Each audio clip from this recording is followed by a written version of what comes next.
श्री गुरुभ्यो नमः। स्वागत है आप सभी का आज के इस व्याख्यान में। अष्टाध्यायी को काशिका वृत्ति के साथ पढ़ते हुए हम लोग अब तक 56 सूत्रों को पढ़ चुके हैं। अष्टाध्यायी के पहले पाद में कुल मिलाकर के 19 सूत्र और बचे हैं, जिन सूत्रों को पढ़ते ही पहला पाद समाप्त हो जाएगा। उन 19 सूत्र में से 3 सूत्र अभी तो स्थानिवद भाव के ही हैं। तो स्थानिवद आदेशो नल विधु, इस सूत्र में हमने जो जाना कि आदेश जो है वह आदेश जिस स्थान पर आया है अपने उस स्थानीय के गुणों को धारण करके रखेगा, स्थानिवत होगा। परंतु वह आदेश स्थानिवत कब होगा? जब अनल विधि हो।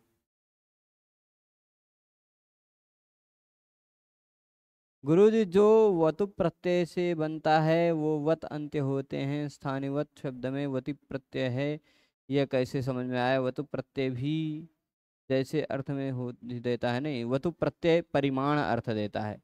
यावत, तावत, एतावत इत्यादि में वो परिमाण अर्थ है, जैसा तैसा अर्थ नहीं है। अब आपको ये प्रश्न उठ रहा है कि भाई हम कैसे पहचाने कि वतु में भी वत बचता है और वती में भी वत बचता है? हम कैसे जाने कि ये दोनों प्रत्यय में से कौन सा अंतर है?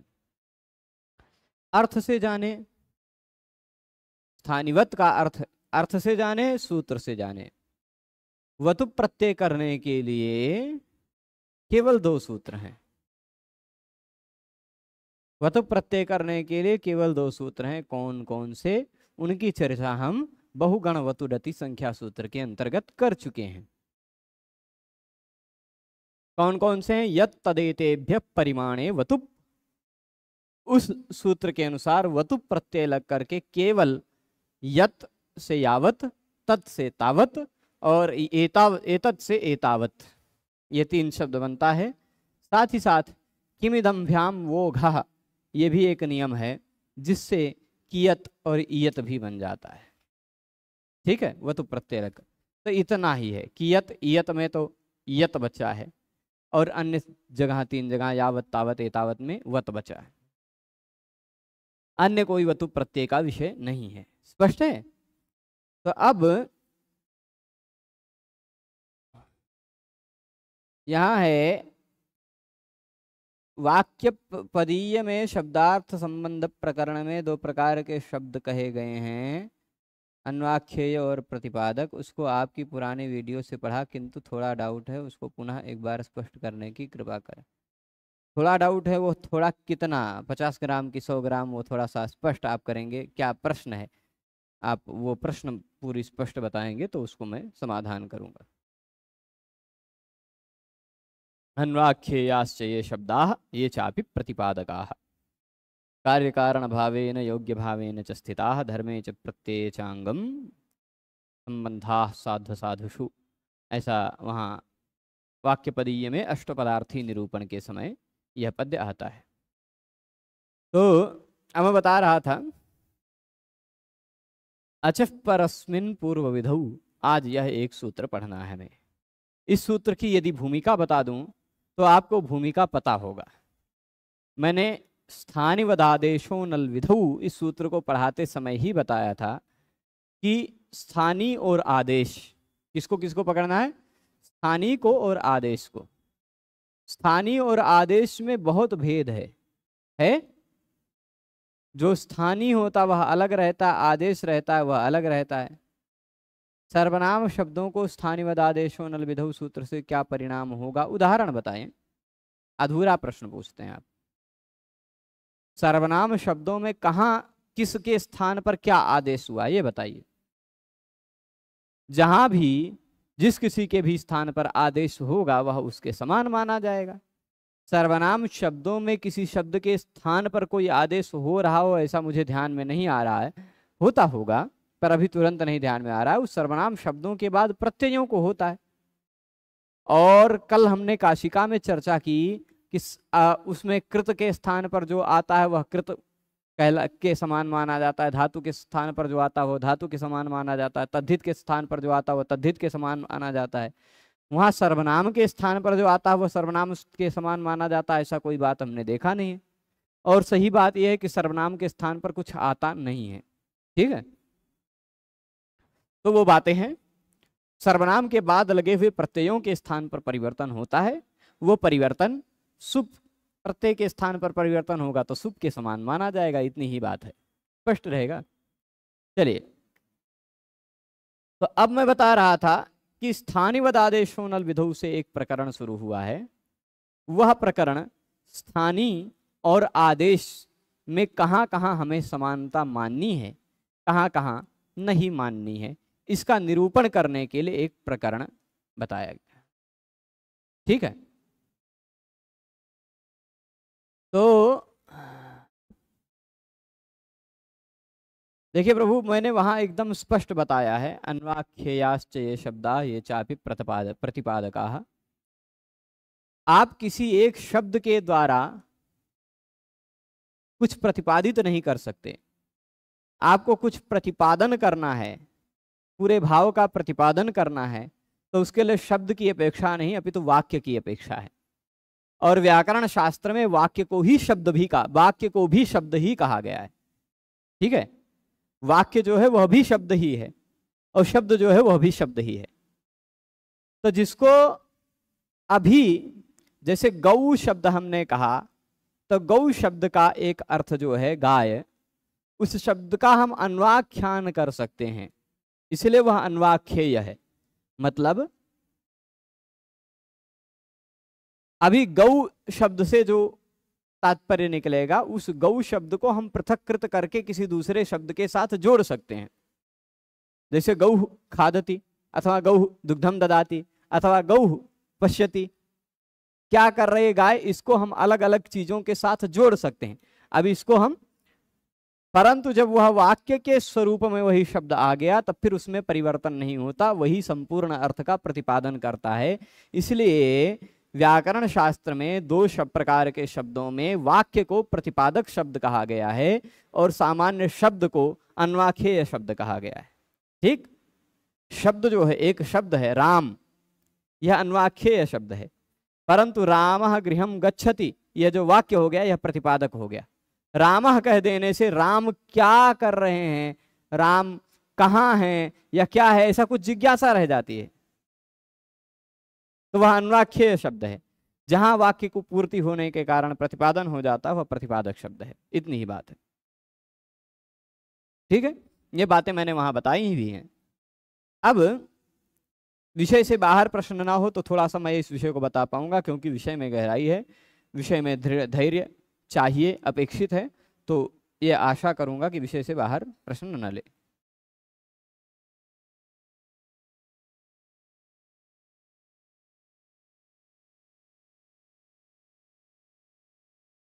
तो अब देखिएगा, प्रकरण शुरू हुआ है। स्थानीय के स्थान पर जो आता है आदेश, वह कभी कभी स्थानीय के समान माना जाता है, कभी कभी स्थानीय के समान नहीं माना जाता है। यही प्रतिपादन करने के लिए चार सूत्र हैं। एक स्थानिवदादेशो नल विधौ, उसको हमने पढ़ लिया। दूसरा अजः परस्मिन् पूर्व विधौ, ये जो हम पढ़ने जा रहे हैं। तीसरा निषेध करने के लिए आएगा न पदांत द्विर्वचन वरे यलोपस्वर सवर्णानुस्वार दीर्घजश्चर विधिषु।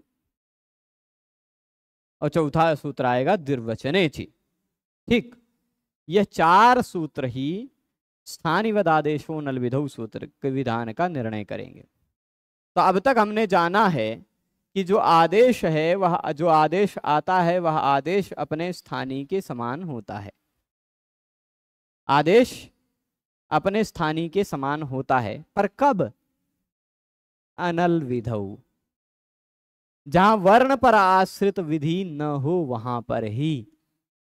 ठीक है, परंतु इससे पता क्या चला, जहां वर्णों पर आश्रित विधि है, अल विधि है, वहां आदेश अपने स्थानीय के समान नहीं माना जाएगा।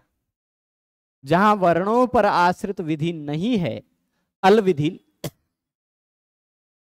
विधि नहीं है, यानी कि अनल विधि है, अल विधि नहीं यानी अनल विधि है, वहां आदेश अपने स्थानीय के समान माना जाएगा। ये बात थी ना। परंतु अब जो विषय आ रहा है अचफ परस्मिन पूर्व विधौ, यह कहता है कि कभी कभी अल विधि होने पर भी जो पिछले सूत्र से, अच्छा सूत्र अलग बनाने की क्या आवश्यकता, पिछला सूत्र भी स्थानिवद भाव कर ही रहा था, तो ये स्थानिवद भाव करने के लिए एक दूसरा और सूत्र बनाने की क्या आवश्यकता। दूसरा सूत्र बनाया है यानी यह सूत्र उस सूत्र से कुछ अलग कार्य करता है ना, स्पष्ट ही पता होगा आपको, कुछ अलग कार्य करता है। यह सूत्र उस सूत्र से कितना अलग कार्य करता है और क्या अलग कार्य करता है यह भी जानना है ना। तो यह सूत्र पिछले सूत्र से कितना अलग कार्य करता है यह जान लेते। देखिए वह सूत्र जो था पिछला सूत्र, वह अनल विधि होने पर ही, वर्णों पर आश्रित विधि होने पर ये स्थानिवद भाव नहीं कर पाता था, यानी वर्णों पर आश्रित विधि न हो तो ही स्थानिवद भाव हो रहा था।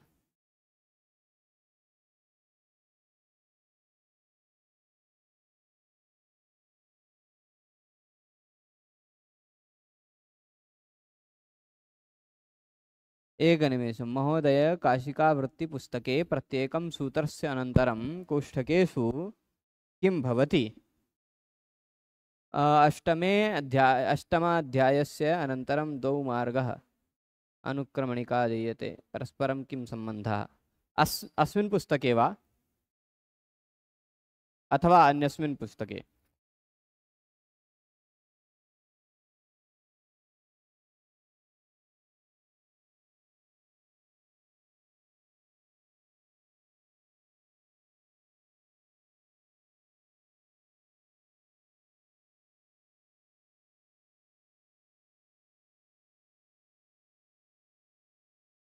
कोष्ठके काचित् संख्या दत्ता, सप्ततिः, द्विचत्वारिंशत्, चतुश्चत्वारिंशत्, त्रिचत्वारिंशत्।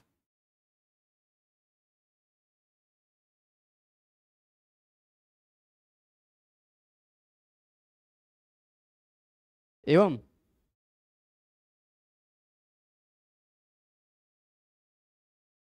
स एव क्रमः खलु यः प्रकोष्ठे दत्तः।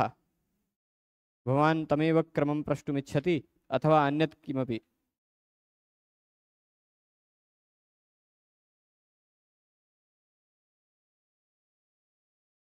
पश्यामि।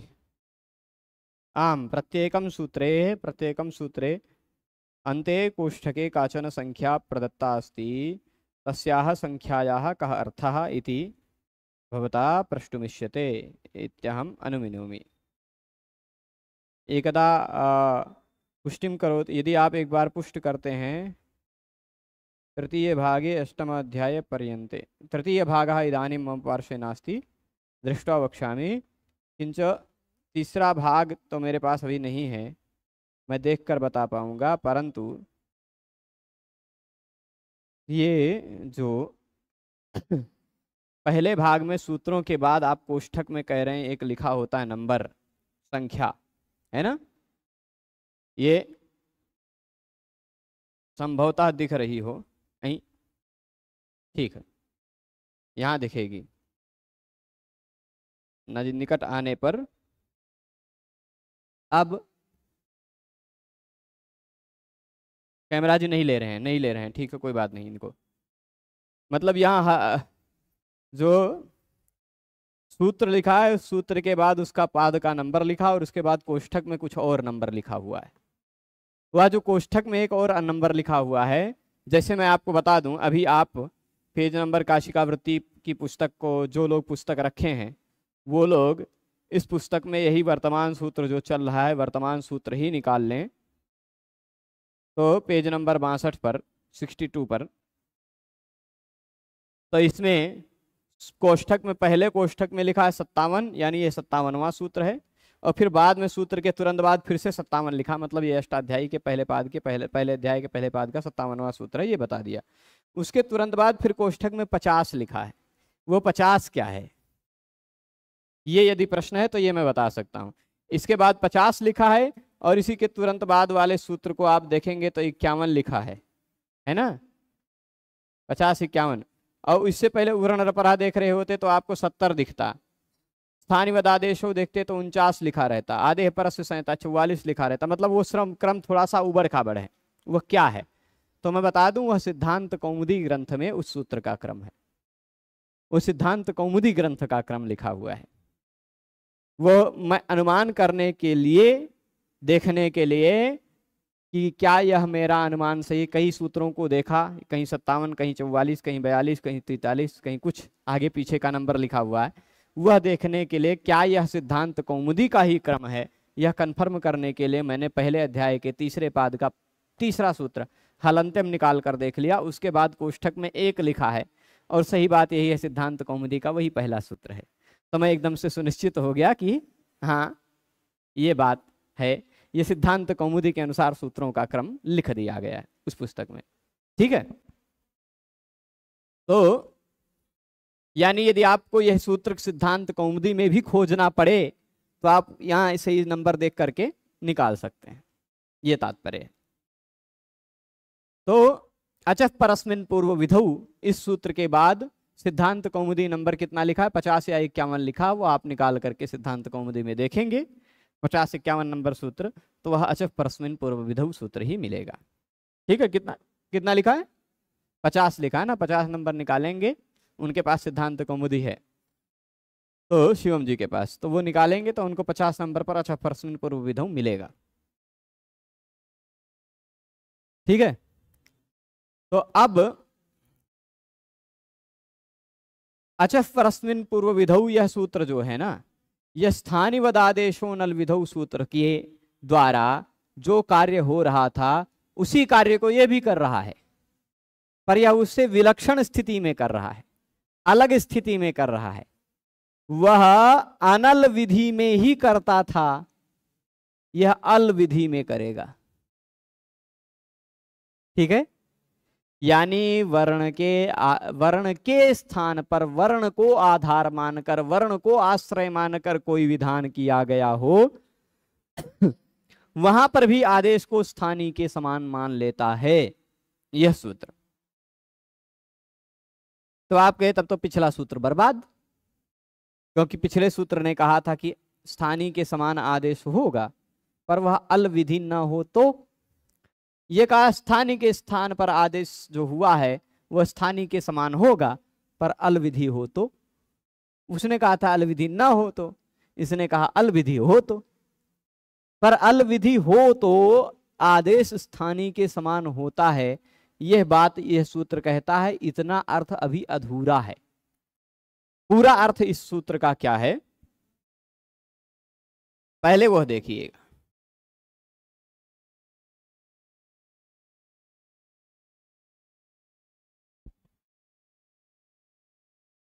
अच हो, ठीक, पहले अच हो, उसके पहले भी कुछ हो, है ना, उसके पहले पूर्व कुछ हो, अभी खाली मैं लिख दे रहा हूं पूर्व, पूर्व में कुछ हो, और फिर अच हो, उसके पर में भी कुछ हो, बीच में अच हो, उसके पूर्व में भी देखो पूर्व विधौ और परस्मिन दोनों बात कही है ना, तो यहां से इस तरह से समझिए, अच के पूर्व में भी कुछ हो, अच के पर में भी कुछ हो। ठीक है, पर यदि इस पर के कारण, ध्यान दीजिएगा, यदि इस पर के कारण इस अच के स्थान पर कोई आदेश हुआ है, अच्छा हमें लगा हुआ है षष्ठी, परस्मिन में लगा है सप्तमी, ठीक, यानी पर के कारण अच के स्थान पर कोई कार्य हुआ हो, किसके कारण हुआ हो, अपने आप ना हुआ हो, इस पर के कारण हुआ हो, किसके कारण हुआ हो, पर के कारण इस अच के स्थान पर कोई कार्य हुआ हो, तो वह कार्य स्थानिवत माना जाएगा कब? यदि हम कोई उसके पूर्व में वर्ण के स्थान पर विधान करने जा रहे हैं तो। ठीक, पूर्व विधौ, यानी उदाहरण देते हैं हम आपको। उदाहरण यह है, कथ धातु है, चुरादिगण में कथ धातु है।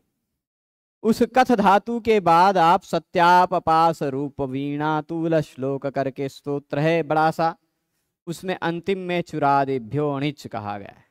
ठीक है, तो उस सूत्र से, क्योंकि यह चुर आदि गण की, चुर आदि टीम की धातु है, इसलिए इस धातु के बाद हमने अणिच प्रत्यय स्वार्थ में जोड़ दिया। इस धातु का अर्थ नहीं बदलेगा, बस खाली प्रत्यय अणिच जुड़ जाएगा। ठीक है, ये अणिच प्रत्यय, नीच प्रत्यय नहीं। एक मैं पढ़ाते समय बोल रहा था, एक बार लिख के नहीं बताया तो कहा गुरुजी ये नीच प्रत्यय होता है।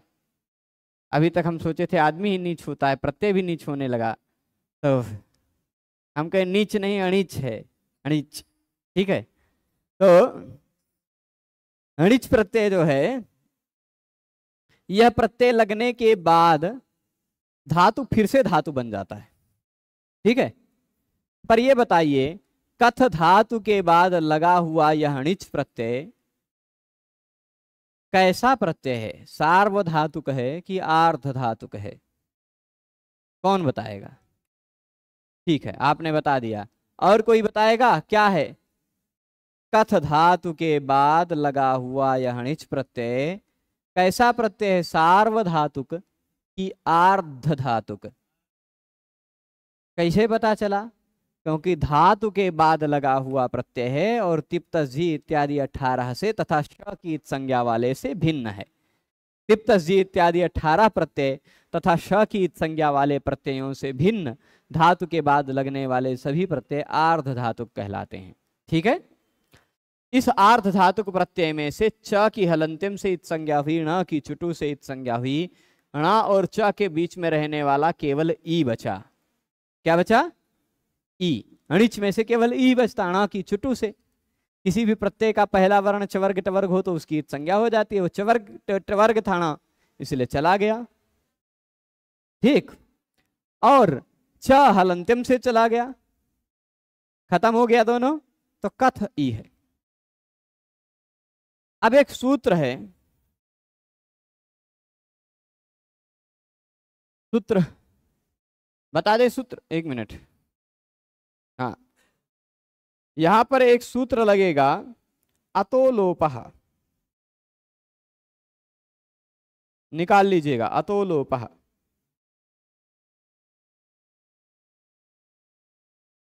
6 4 48।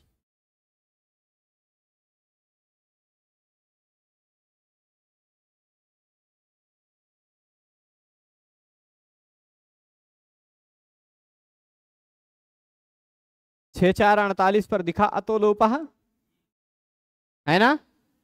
सूत्र क्या है? अतोलोपः।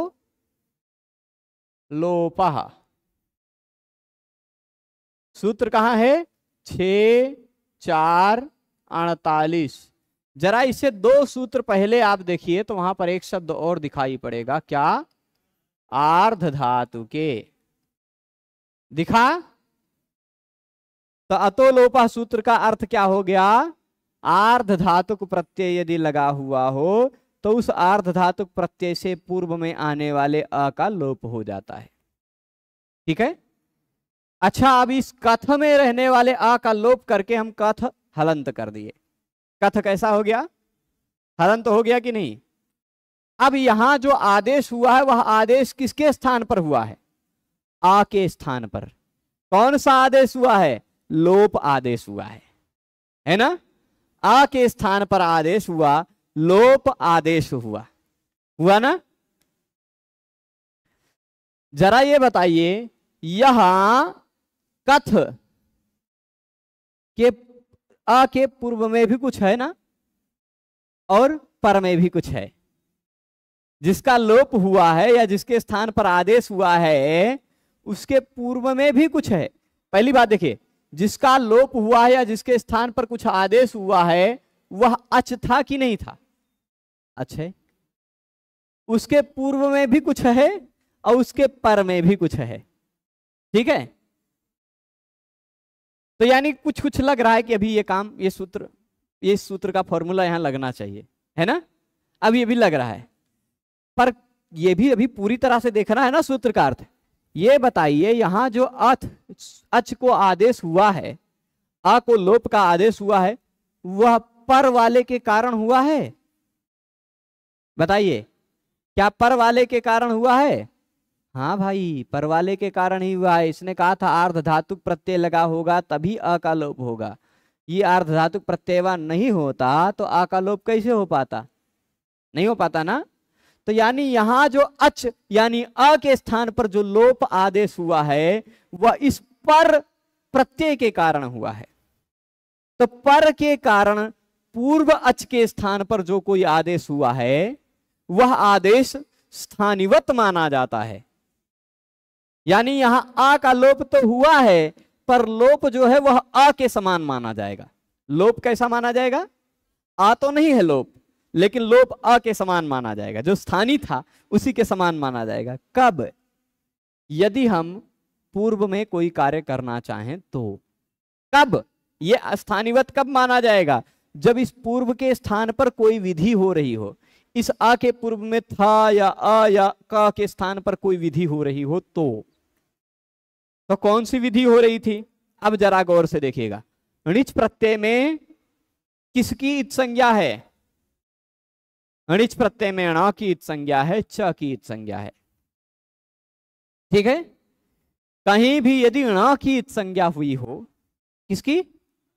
ण की इत संज्ञा हुई हो, और धातु का अंतिम वर्ण व्यंजन हो, उससे पहले आने वाले धातु का अंतिम वर्ण व्यंजन हो, अंतिम से जस्ट पहले वाला वर्ण अ हो, तो अत उपधाया सूत्र से, यहां सूत्र लिखा है देख लीजिए, अत उपधाया 7 2 116 निकाल लेंगे। 7 2 116। ठीक है, ये लिख लें तो फिर मैं बढ़िया से समझा देता हूं। देख लें, अत उपधाया मिला 7 2 116। उससे पहले कहीं अचोणिति दिखाई पड़ रहा होगा 115 पर। ईत अणित, ध्यान दीजिएगा, या की संज्ञा वाला अणा की संज्ञा वाला प्रत्यय लगा हुआ हो तो धातु की उपधा यानी अंतिम से दूसरे वर्ण के रूप में आने वाले आ का लोप हो जाता है, आ की वृद्धि हो जाती है। तो यह कथ को काथ करने लगा कि नहीं? अब बताइए जरा कि यह जो विधि हो रही थी यह पूर्व विधि है कि नहीं है? पूर्व विधि है कि नहीं? अब यही बात समझना है, ध्यान दीजिएगा। अब पूरी बात, सूत्र का पूरा अर्थ अब समझ में आएगा कि पर को कारण मानकर अच के स्थान पर कोई आदेश हुआ हो, अचः परस्मिन, अच के स्थान पर कोई आदेश हो रहा हो, पर को कारण मानकर हो रहा हो। ठीक, अच आ का स्थान पर कोई आदेश हुआ है, लोप आदेश, वह पर को ई को कारण मानकर हुआ है। तो पर को कारण मानकर अच के स्थान पर जो आदेश हुआ है वह भले ही अलविधि है, अलविधि है कि नहीं? ई के स्थान पर हुआ है, ई एक उ, अ के स्थान पर हुआ है, अ एक अल है, अल के स्थान पर होने वाली विधि अलविधि है। तो अलविधि है फिर भी स्थानिवत माना जाएगा। क्यों? पूर्व विधौ, पूर्व के, यदि इस लोप के कारण फिर पूर्व के स्थान पर कोई विधि हो रही हो तो। देखिए, यदि इस आ का लोप न होता तो धातु का अंतिम से दूसरा वर्ण थ हो जाता। अंतिम वर्ण अ, अंतिम से दूसरा थ, है ना? परंतु इस आ का लोप हो जाने के बाद धातु का अंतिम वर्ण था, अंतिम से दूसरा वर्ण अ। अब अंतिम से दूसरा वर्ण अ हो तो उसकी वृद्धि होती है। ठीक, यानी इस पर के कारण इस अच का लोप हुआ, अच के स्थान पर कोई आदेश हुआ, पर इस अच के स्थान पर आदेश होने के बाद इसके पूर्व वाले वर्ण के स्थान पर भी कोई विधि होने लगी। होने लगी कि नहीं? लोप होने के बाद पूर्व के स्थान पर भी कोई विधि होने लगी, वो वृद्धि वाली विधि होने लगी, विधान होने लगा। तो अगर अच के पर के कारण अच का कुछ भी हुआ हो और उसके बाद पूर्व के स्थान पर कोई विधि हो रही हो, तो वह जो अच के स्थान पर जो आदेश हुआ है वह अच के समान माना जाता है। यही है सूत्र का निष्कर्ष। ठीक है, तो अब इस अच के स्थान पर जो लोप हुआ है, अ के स्थान पर जो लोप हुआ है वह अ के समान माना जाएगा। तो यहां अंतिम वर्ण हो गया अ, भले दिख नहीं रहा है। अंतिम वर्ण जो लोप दिखाई पड़ रहा है यहां ना, वह लोप नहीं, वह अ है। तो अंतिम से दूसरा वर्ण हो गया थ, अंतिम से दूसरा वर्ण अ है ही नहीं, तो अत उपधाया नहीं लग पाएगा। अत उपधाया नहीं लग पाएगा तो कथ का कथी ही बन पाएगा, काथी नहीं बन पाएगा। कथी हो गया, ठीक, कथी हुआ। उसके बाद शप का अ जुड़ेगा और तिप का ती जुड़ेगा। कथी में ई को गुण होगा कथे, है ना, ई को गुण होगा कथे, अति एचो यवायवः से एक के स्थान पर अय आदेश होकर कथयति रूप बनेगा। यदि अचः परस्मिन पूर्व विधौ इस सूत्र से स्थानिवत भाव न होता तो यहां जो आ का लोप हुआ है उसके कारण कथ धातु की उपधा में अ आ जाता और उसकी वृद्धि होकर के काथयति रूप बनता, कथयति न बनता। ठीक है, यही कारण है। अब चलिए यहां जो उदाहरण दिया उस उदाहरणों को हम समझते हैं। तो अब अभी तक हमने इस सूत्र की वृत्ति को बिल्कुल छुआ नहीं है। मेरे मन में कोई उदाहरण आ गया, उस उदाहरण को मैंने ऐसे बता दिया। अब पूर्वेण अनल विधौ स्थानिवत भावः उक्तः। ये इतना वाक्य आप समझ गए होंगे अपने आप। पूर्वेण मतलब पिछले सूत्र ने, पूर्वेण यानी पिछले सूत्र ने अनल विधि होने पर ही स्थानिवत भाव होता है ऐसा कहा। यही बात कही थी ना, स्थानिवत भाव कब होगा, अनल विधौ, है ना। परंतु अल विध्यर्थम इदम आरभ्यते, अल विधि हो तो भी स्थानिवत आदेश हो जाए, उसके लिए इस सूत्र का आरंभ किया जा रहा है। ठीक, अल विधि होने पर भी, जैसे कथ में आ का लोप हुआ, वह अल विधि है तथापि, वह अल विधि है तथापि वहां क्या हो जाए, अल विधि होने के बाद भी वहां पर जो स्थानिवत भाव है वह हो सके, इसके लिए यह सूत्र बनाया गया। जी बताइए।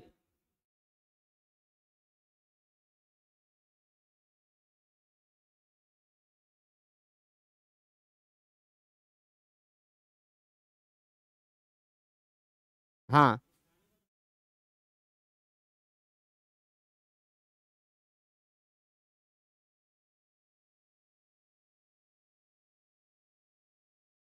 अतः उपधाया वृद्धि कब करता है,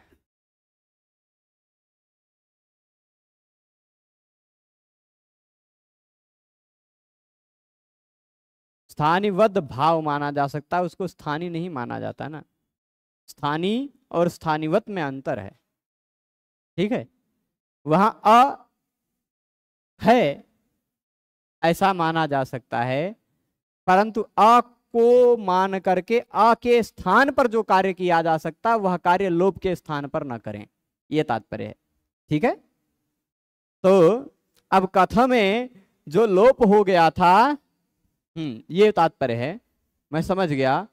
कथ में यहां आ का जो लोप हो गया है, इसको आ के समान माना जाएगा, न कि अ माना जाएगा। ठीक, आ के समान है, अ नहीं है। ठीक, ये जो लोप हो गया, लोप यहां जो वर्ण नहीं दिखाई पड़ रहा वो अ है ऐसा मान लिया जाए, पर अ के समान मान लिया जाए। आ के समान माना गया तो एक वर्ण ये आ के समान यहां बैठा है, दूसरा वर्ण था उसके बाद मतलब उपधा में अ मिला ही नहीं। पर इसका मतलब यह नहीं कि यहाँ जो वर्ण लोप हुआ है वह अ ही है। उसको यदि अ ही मानेंगे तो अ और ई में फिर गुण होने लग जाएगा, है ना। लोप तो लोप ही है, परंतु वह अ के समान माना जाएगा, यह तात्पर्य है। अब अलविध्यर्थमिदम आरभ्यते, अलविधि के लिए यह आरंभ किया जा रहा है। कह रहे आदेशः स्थानिवद इति वर्तते। स्थानिवद आदेश, इस सूत्र से आदेशः स्थानिवत ये दोनों अनुवृत्त होकर अभी यहां भी आ रहे हैं। आदेशः स्थानिवत इति वर्तते, वर्तते मतलब अभी ये दोनों शब्द हैं। अनल विधौ खत्म हो गया बेचारा। अनल विधौ क्यों खत्म हो गया? क्योंकि यहां पूर्व विधौ कह दिया गया है। और अचः, यह किसका निर्देश किया गया? स्थानी निर्देश। अचः में लगा हुआ है षष्ठी, षष्ठी स्थाने योगा। अचः में लगा है ना षष्ठी, तो षष्ठी का तात्पर्य क्या होता है? षष्ठी स्थाने योगा होता है। तो षष्ठी का तात्पर्य स्थाने से लेना है। तो अच के स्थान पर जो कार्य हुआ हो उसकी बात चल रही है, यानी अच हो गया स्थानी, है ना। तो अचः शब्द से यहां स्थानी का निर्देश किया गया है। परस्मिन इति निमित्त सप्तमी, परस्मिन शब्द में जो सप्तमी लगी हुई है वह सप्तमी निमित्त सप्तमी है, यानी पर को निमित्त मानकर, कारण मानकर कोई कार्य किया गया हो, पर को निमित्त मानकर अच के स्थान पर कोई कार्य किया गया हो, ठीक है। पर को निमित्त मानकर अच के स्थान पर कोई कार्य किया गया हो, कोई आदेश किया गया हो, तो वह जो आदेश है वह अचवत माना जाएगा, स्थानीवत माना जाएगा, ठीक है। कब? पूर्व विधौ। पूर्व विधौ में जो सप्तमी है वो विषय सप्तमी है, यानी पूर्व की विधि का विषय आ गया हो, पूर्व के स्थान पर कोई विधान होने की बात आ गई हो तो, ठीक है। तो अब वही बात यहां व्याख्या में बता रहे हैं। अजादेशः परनिमित्तकः, बात क्या कह रहे हैं? अच के स्थान पर हुआ आदेश अजादेश, अच के स्थान पर जो आदेश है वह अजादेश है। अजा मतलब बकरी मत समझिएगा, अच आदेश अजादेश है ना। आजादी, आजादी का आजादी, आजाद तष्टाप चलेगा, वहां आजादी वैसा अर्थ मत ले लीजिएगा, ठीक है। तो अजादेशः परस्मिन, अजादेशः का तात्पर्य क्या है? अच के स्थान पर हुआ आदेश, अच के स्थान पर हुआ आदेश। परनिमित्तकः, अजादेश कैसा होना चाहिए? परनिमित्तक होना चाहिए, परनिमित्तक, यानी पर में निहित वर्ण को निमित्त मानकर कोई अच के स्थान पर आदेश हुआ होना चाहिए, हो रहा होना चाहिए, ठीक है। पर को निमित्त मानकर अच के स्थान पर जो आदेश हुआ है वह आदेश यदि उस अच के पूर्व में किसी वर्ण के स्थान पर विधि करनी है तो वह अच अपने अच का के स्थान पर जो भी आदेश हुआ है वह आदेश अपने स्थानीय के समान माना जाता है। उदाहरण दे रहे हैं, पटयति, अवधीत, बहुखट्वकः, अच्छा पटुमाचष्टे इति अणिचि टिलोपे कृते। चलिए पटयति बनाते हैं, घटयति पटयति, घटयति में तो मिताम ह्रस्व हो जाता, वहां बात अलग है, पर पटयति बनाते हैं।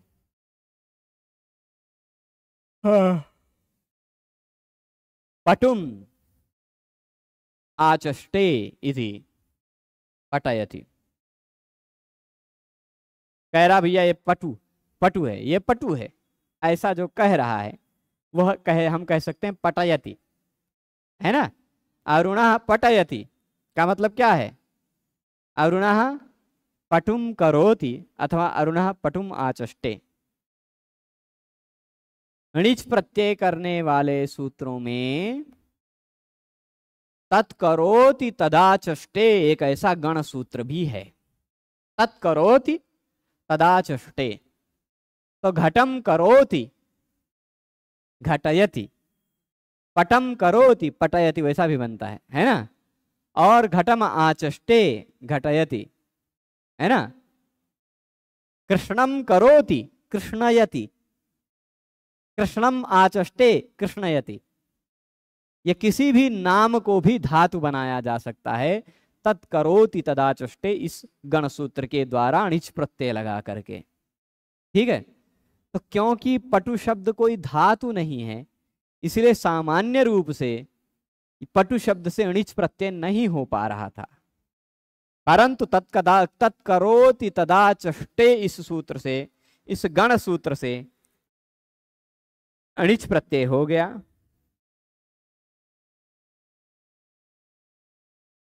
ठीक,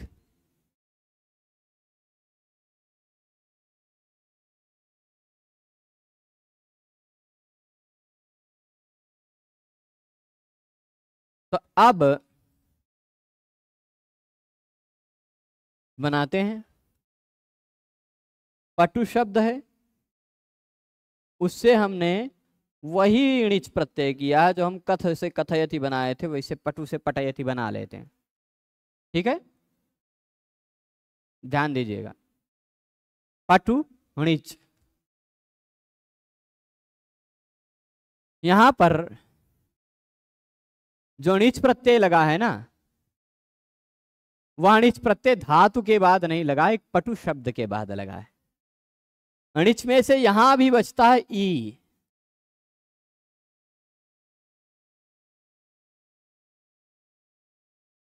यहां भी बचता क्या है,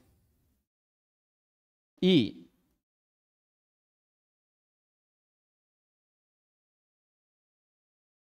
यहां एक वार्तिक लगेगा,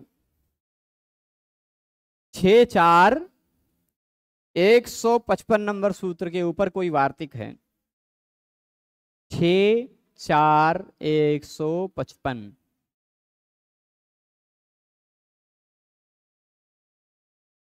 सूत्र कौन सा है, ते है।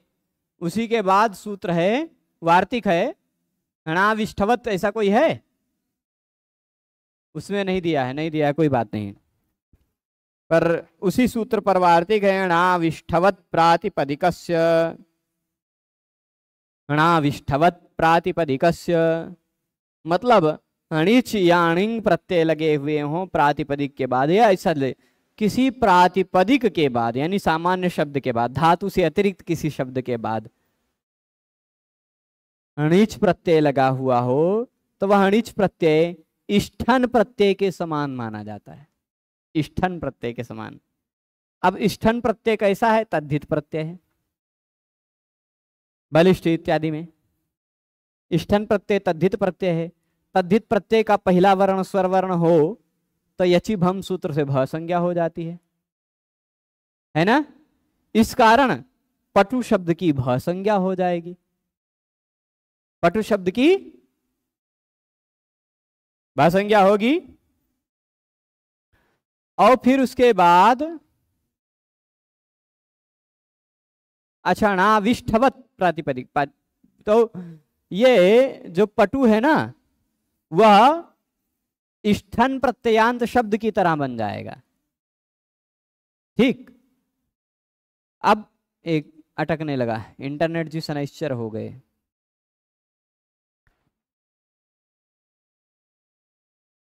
एक बार कंफर्म करेंगे मेरी आवाज ठीक से जा रही कि नहीं जा रही, क्योंकि वीडियो तो अटक रही है, तो मुझे पता चल गया, ये तो मुझे दिख रहा है कि वीडियो अटक रही है।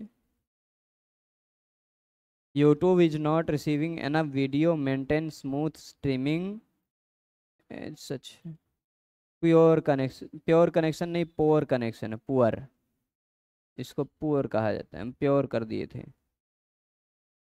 ठीक है, थोड़ा सा गड़बड़ हुआ है, चलेगा, चलाते हैं। तो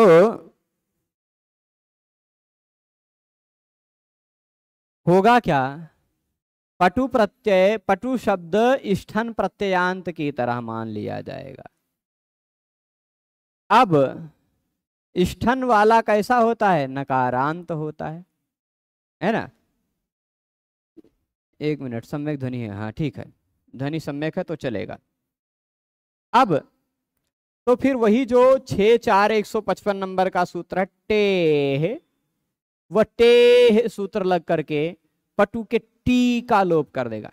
टी क्या है, अंतिम स्वर वर्ण से शुरू होने वाला समुदाय, अंतिम स्वरवर्ण से प्रारंभ होने वाला जो समुदाय है वह टी है, उसका लोप हो जाएगा। तो पटु में जो टी है उसका ऊ का लोप हो जाएगा। पटु में से ऊ का लोप हो जाएगा, बच गया पट।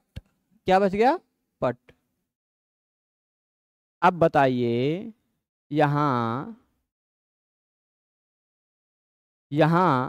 जो टी का लोप हुआ है यानी ऊ का लोप हुआ है, वह इस णिच प्रत्यय के कारण हुआ है कि नहीं हुआ है? णिच प्रत्यय न लगा हुआ होता तो कैसे होता? इष्ठनवत कैसे हो पाता और कैसे लोप हो पाता, है ना? तो इसके कारण ही इष्टवत हुआ, इसी कारण टेह से लोप हुआ है। तो जो लोप हुआ है वह पर को निमित्त मानकर अच के स्थान पर कोई कार्य हुआ है। पर को ई को निमित्त मानकर अच के स्थान पर ऊ के स्थान पर कोई कार्य हुआ है। क्या कार्य हुआ है? लोप। तो यहां जो लोप हुआ है ऊ का, वह ऊ का लोप ऊ के समान माना जाएगा। ऊ का लोप ऊ के समान माना जाएगा, भले ही यहां अल विधि है।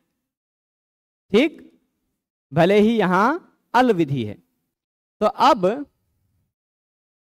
होगा क्या? कब? क्यों अल विधि माना जाएगा? ये अल विधि क्यों है? क्योंकि ऊ के स्थान पर हुई है ना विधि। भाई ऊ का ही तो लोप हुआ है, तो अल का ही लोप हुआ है यानी अल विधि है। पट नहीं दिख रहा था, पढ़ लिखा हुआ दिखाई पड़ रहा था, इसलिए हमने मिटा दिया, है ना? कुछ लोगों को पढ़ने कहा रहा था और कुछ लोग पढ़ना तो चाहते नहीं है, इसलिए पढ़ को मिटा दिया। तो पट ई, यहां पर जो लोप हुआ है वह क्या हुआ है? ऊ का, वर्ण का, यानी अल विधि है, अनल विधि नहीं है। स्थानी था ऊ, आदेश है लोप। तो आदेश जो लोप है वह स्थानी ऊ वत माना जाएगा, ऊ के समान माना जाएगा। ठीक है, तो यह जो लोप है वह ऊ के समान माना जाएगा। कब? जब यह वह लोप इसके कारण हुआ हो और उस लोप के बाद पूर्व के किसी वर्ण के स्थान पर कोई विधि हो रही हो। तो जब लोप हो गया है तो अंतिम से दूसरा वर्ण अ मिलने लगा है, अंतिम से दूसरा वर्ण अ मिलने लगा है, तो अत उपधाया से यहां भी वृद्धि होने लगी थी। यानी अब ये देखिए अच के स्थान पर हुआ है कार्य, पर के कारण हुआ है कार्य, और उस लोप के कारण फिर यह अत उपधाया से इसको वृद्धि भी हो रही, पूर्व विधि भी हो रही है। अचह परस्मिन पूर्व विधौ, पूर्व के स्थान पर विधि भी हो रही है, अकल वृद्धि हो रही है। तो ऐसे स्थिति में अच के स्थान पर जो हुआ आदेश है वह स्थानीवत मान लिया जाएगा। यहाँ ऊ है, ऊ के समान है, ऐसा मान लिया जाएगा। तो उपधा में अ नहीं मिलेगा, इसलिए अत उपधाया से वृद्धि नहीं हो पाएगी। यहाँ ऊ है, ऐसा ऊ के समान कुछ मान करके फिर ऊ, यहाँ जो अ का लोप हो, ऊ का लोप हुआ है, उसके बाद ई जुड़ जाएगा, पटी बन जाएगा। पटी के बाद शप का अ और तिप का ती जुड़ने पर पटी अति। पटी में जो ई है उसको गुण करने के बाद पटे अति, ए के स्थान पर एचो या वायावाह से अय आदेश करने के बाद पटयति रूप बन जाएगा। ठीक है, यह पटयति जो पटु शब्द से बना है, यहां ऊ का लोप स्थानीवत मानने के कारण ही हो पाया है। अवधित भी सिद्ध कर देते हैं। ठीक है,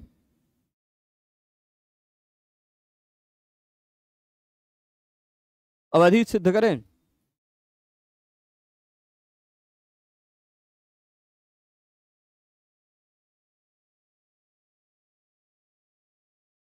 ठीक है,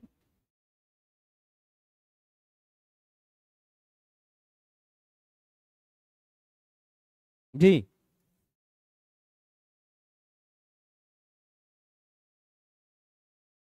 होने को प्रेरित करना। ठीक, होने को प्रेरित किया अथवा यही तात्पर्य है। ठीक, भाविता भावितवान दोनों का प्रत्ययांत है। एक होने को प्रेरित करने का कर्ता वाला अर्थ हो जाएगा क्तवतु वाला, और एक भाव कर्म अर्थ हो जाएगा। ठीक है, तो अभी मैं बता रहा था कि यहां देखिएगा, अवधीत देख लेते हैं।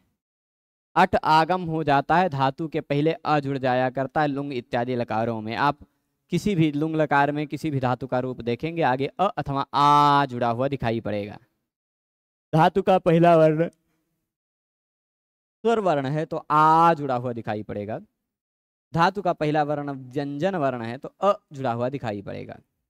लुंग लंग रिंग छुड़ाता और आड़ आजादी नाम, इन दो नियमों के आधार पर।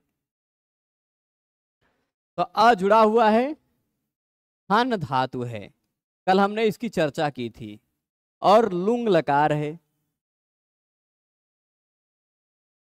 कौन सा लकार है? लुंग।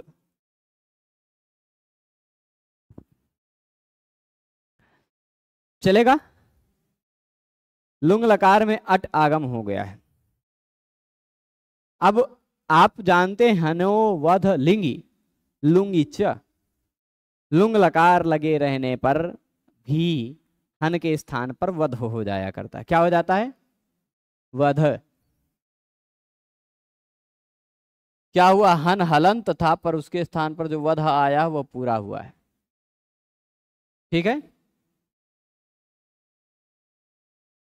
अवध। यहां पर लुंग लकार में धातु के बाद और लुंग लकार से पहले एक जुड़ जाता है चिली, और लुंग लकार का तिप प्रत्यय में तिप का त खाली जोड़ देता हूं। लुंग लकार में तिप प्रत्यय हुआ, तिप प्रत्यय का त खाली बचा है, ये इतना जोड़ दे। ठीक। और चिली के स्थान पर चिलेह सिच, इस सूत्र से चिली के स्थान पर आ जाता है सिच, जिसका बचता है केवल स। ठीक। यह स बचा है। गुरुदेव, व्याकरण के ज्ञान से हम वेद के कर्मकांड के उपासना कांड ज्ञान कांड सभी को कर सकते हैं क्या? बिल्कुल कर सकते हैं। अब देखिए, अवध स त, यहां तक पहुंचे हैं। यहां पर आर्ध धातु प्रत्यय है कि नहीं? सिच, उसको इट आगम हो जाएगा, उसके पहले ई जुड़ जाएगा, अवध ई स त। ठीक। अस्ति सिचो प्रक्ते, अस्ति सिचो प्रक्ते हमने पढ़ाया है धातु रूपों को सिद्ध करते समय लुंग लकार में ही। कहता है सिच के बाद यदि एक वर्ण वाला कोई प्रत्यय हो, अप्रक्त प्रत्यय हो, सिच के बाद एक वर्ण वाला प्रत्यय हो, तो सिच के बाद लगे हुए एक वर्ण वाले प्रत्यय को ईट आगम हो जाता है, ईट। अब ये है इट, ये है ईट। इट और ईट के बीच में आने वाले सिच का लोप हो जाया करता है। ठीक। इट ईट। अच्छा, इस सिच के कारण, सिच है आर्ध धातुक प्रत्यय, आर्ध धातुक प्रत्यय के पहले अ आता हो तो उसका लोप हो जाता है। हो जाता है कि नहीं? अतोलोपा, अतोलोपा हुआ है कि नहीं? यहां पर सिच के कारण अच के स्थान पर कोई आदेश हुआ है, लोप आदेश हुआ है। यह आदेश स्थानिवत माना जाएगा। यदि स्थानिवत न माना जाता तो अतो हलादेर लघु, यहां उपधा में अ जो आ रहा है वह लघु आ है, हलादि धातु का आ है।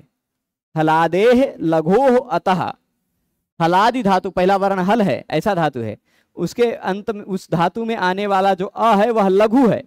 हलादि धातु में आने वाला लघु जो अ है उसको हो जाती है क्या?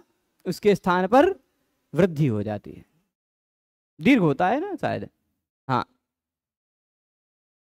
तो यहां हो जाता वाध, वाध होने लगा था। लेकिन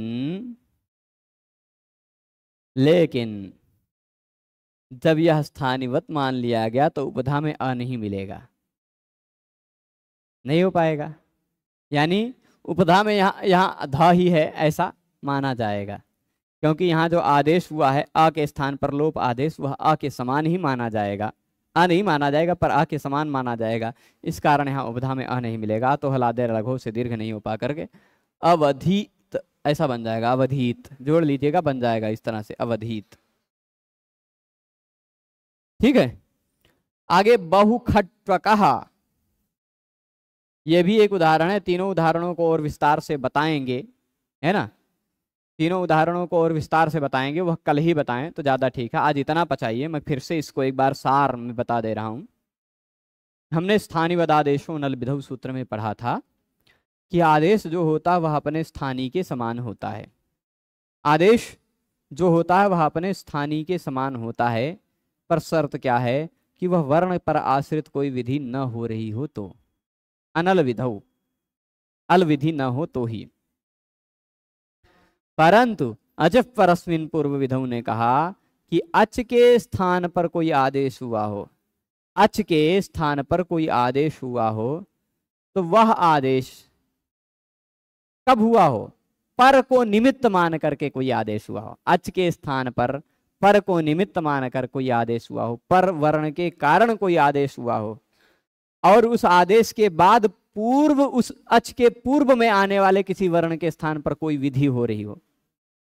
पर को मान करके हमने अच के स्थान पर कोई कार्य किया, और उस अच के कार्य के बाद उस अच के पूर्व में आने वाले किसी वर्ण के स्थान पर कोई कार्य होने जा रहा है, तो फिर वह अच के स्थान पर हुआ कार्य स्थानिवत माना जाएगा।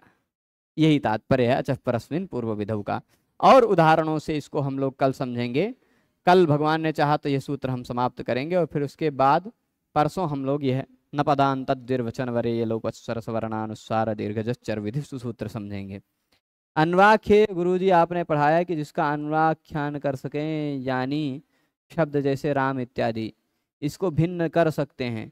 रम सु प्रतिपादन वाक्य होता है, यानी पूरा वाक्य बिल्कुल, किंतु शिवशंकर अवस्थी की पुस्तक में पेज नंबर 154 में अन्वाख्य शब्द राम आदि बताया गया है, और वाक्यों को भी इसी में ग्रहण किए। ऐसा नहीं है प्रभु, अलग अलग व्याख्याकार अलग अलग कहते हैं। आप काशी उसके जो व्युत्पत्ति के आधार पर देखेंगे तो अम्बा कर्तरी इत्यादि जो संस्कृत प्रामाणिक व्याख्याएं हैं, उन व्याख्याओं में अन्वाख्य शब्द का अर्थ शब्द है, प्रतिपादक शब्द का अर्थ वाक्य है। ठीक है,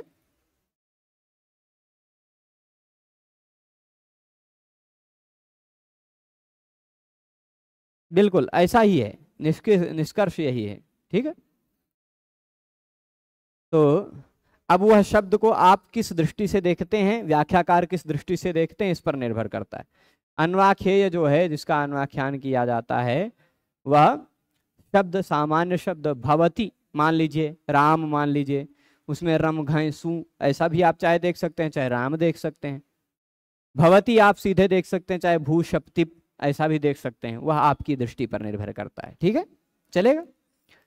तो अभी इस विषय को यहीं संपन्न करते हैं। सभी लोग जुड़े रहे उसके लिए सभी को बहुत बहुत धन्यवाद।